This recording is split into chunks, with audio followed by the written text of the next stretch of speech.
Estamos hablando de Estados Unidos. El presidente Joe Biden cumple justamente hoy sus primeros 100 días. Y siempre se le echa un vistazo a lo que ha sido el manejo de un gobierno durante ese periodo. Yo creo que el presidente Biden tiene logros importantes. Hablábamos del asunto económico.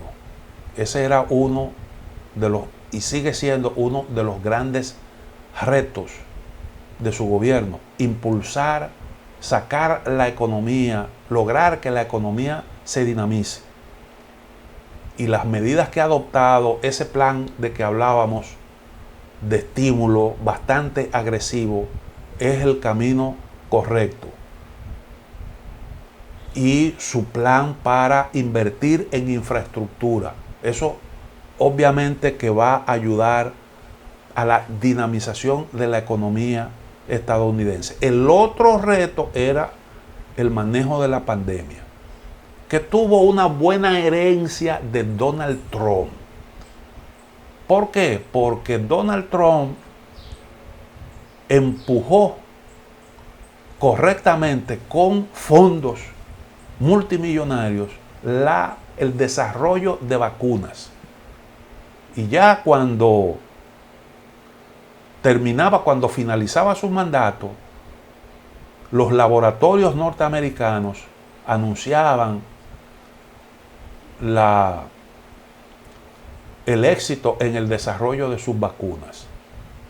Y ya Estados Unidos tenía un plan de vacunación bien definido. Bien definido. El presidente Trump se empeñó en eso. Primero apoyó el desarrollo de la vacuna y elaboró un plan de vacunación. Y se comenzó con eso. Y se logró incluso vacunar 1 millón diario de ciudadanos estadounidenses. El presidente Biden eso posteriormente lo multiplicó, pero el arranque fue bastante bueno y la herencia de Trump en lo que tiene que ver con esa parte fue positiva y ayudó mucho al presidente Biden. Lo que ha hecho Biden es simple y llanamente corregir el discurso de la Casa Blanca con respecto al tema de la pandemia, que evidentemente contribuyeron a proyectar a un Donald Trump con posiciones de payaso, porque lo que Donald Trump hizo en ese sentido no tenía absolutamente ningún tipo de fundamento. Y eso lo único que hizo fue restarle popularidad y afectar su imagen. Pero después las cosas siguieron fluyendo. Y bueno, tiene en lo que respecta a eso, a esos dos grandes retos, el económico y el de salud, indiscutiblemente que el presidente Biden tiene muchos puntos a su favor. Hay un aspecto que es el de la gran polarización que vive actualmente la sociedad estadounidense. El presidente Biden ha decidido impulsar sus iniciativas sin procurar, sin invertir mucho tiempo en la búsqueda de consenso. Por ejemplo, su programa económico, él lo hizo pasar por el Congreso, a pesar de que militantemente la oposición republicana en el Congreso rechazó esa iniciativa. Pero como no se requiere para la adopción de ese plan, no se requirió una mayoría del 60% como ocurre en otros aspectos, con el voto de la vicepresidenta en el Senado de la República, ese programa pasó. Pero hay otras iniciativas que no pueden pasar si no se logra una mayoría congresual que lo facilite. Por ejemplo, el caso de la reforma migratoria. Y en lo que tiene que ver con eso, las diferencias son realmente importantes. Incluso ahí ni siquiera los propios demócratas están totalmente unificados. Y entonces no ha habido esos esfuerzos. Y ese es uno de los grandes retos que tiene la actual administración. Naturalmente uno entiende que si tú te pones a buscar consenso para todo, entonces corres el riesgo de no hacer absolutamente nada. Que en cierta medida le pasó eso al presidente Barack Obama. Y precisamente con el asunto de la reforma migratoria. Porque trató de buscar consenso para alguna de sus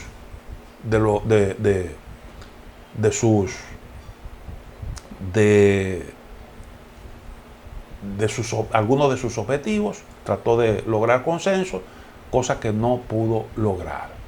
Y entonces ese sigue siendo un importante reto para la administración.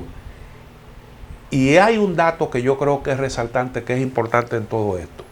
El Partido Republicano, tal y como nosotros lo dijimos aquí, se ha unificado alrededor de la figura de Donald Trump, a pesar de lo que ocurrió en el Capitolio. Se ha unificado alrededor de Donald Trump. Y de una manera bastante compacta. Donald Trump es actualmente la figura principal, fundamental del Partido Republicano, que es una organización que ha experimentado un giro más a la derecha de donde estaba. Y con posiciones incluso, como fue el caso del plan de estímulo de 1.9 billones de dólares, que era popular incluso hasta entre los republicanos de la base. Sin embargo, las dirigencias, los congresistas, rechazaron esa iniciativa. Militantemente, prácticamente sin ningún tipo de deserción. Sin una sola deserción. Y entonces yo creo que ese es un dato resaltante. En lo que tiene que ver con política exterior, ha habido algunos cambios que se sintetizan en ese eslogan del presidente de la Casa Blanca actualmente, de que Estados Unidos está de regreso. Y entonces eso marca un cambio hacia una política de mayor participación. Eso deja atrás el aislacionismo del presidente Donald Trump. Y entonces usted ve el retorno a la Organización Mundial del Comercio, el nuevo énfasis en los temas de protección del medio ambiente, lo que tiene que ver con la lucha contra el cambio climático. Ahí para eso se designó al señor Kerry, que ha tenido encuentros con las autoridades chinas. Eso se ha priorizado y ahí se ha abierto una ventana de colaboración entre los dos gobiernos. Ese es también otro cambio importante. Se sigue la línea diseñada por Trump de retiro de Afganistán. Ya el presidente Biden lo anunció y se comenzó a retirar las tropas de ese país. Ahora hay un intento de recomponer las relaciones con Europa. Sin embargo, las líneas generales con respecto a China son las mismas que diseñó hasta ahora, las mismas líneas que diseñó el expresidente Donald Trump.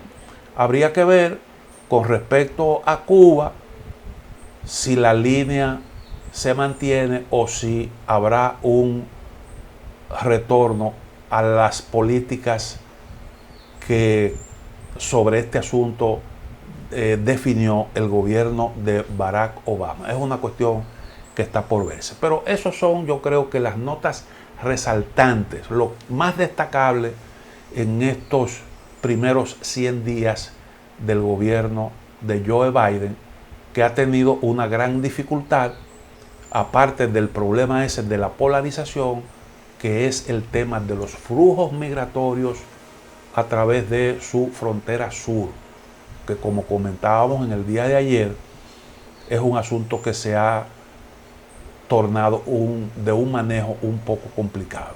Vamos a hacer la otra pausa y volvemos en breve.